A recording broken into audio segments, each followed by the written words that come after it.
When you're traveling these days, there's so much advice from so many different places. The internet is just full of experts. So I thought to myself, how am I going to get the best advice? I know, I'm going to read a book from 100 years ago. When I do anything in life, I like to take advice from the past, because so often the advice from the past is superior to that we get today. So I thought I would get travel advice from 100 years ago. And guess what? It was excellent. So this was based on British travel books written 100 years ago for traveling in the tropics when it's extremely hot. Tip number one,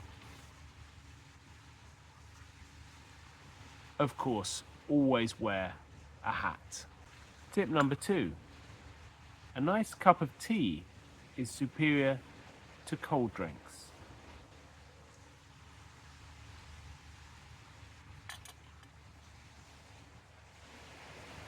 A 100%.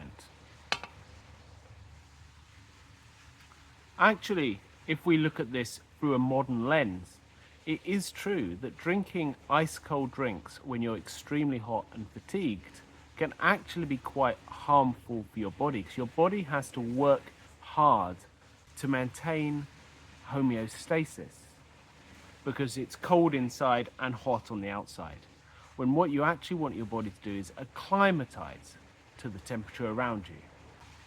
A nice cup of tea is delicious, refreshing, and the water is boiled.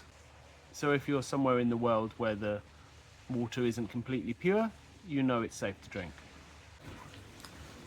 Tip number three, wear loose-fitting clothing made of linen or cotton, and ensure that your entire body is covered. The more skin that's exposed, the hotter the sun will feel. A white shirt reflects the heat of the sun beautifully, and you never feel too hot.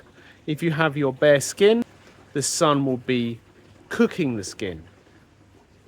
This was good advice that people were making hundreds of years before people even knew what skin cancer was. So why are people not even following it today that we do?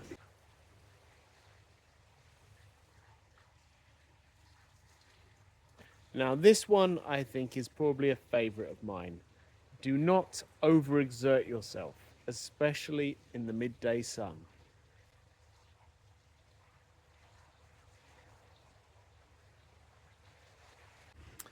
Look for some shade, perhaps under a convenient coconut palm. Eat light, healthy meals. Overconsumption of food or alcohol will make it difficult for the body to cool down. Lastly, but most importantly, do as the locals do. They know the environment far better than you do.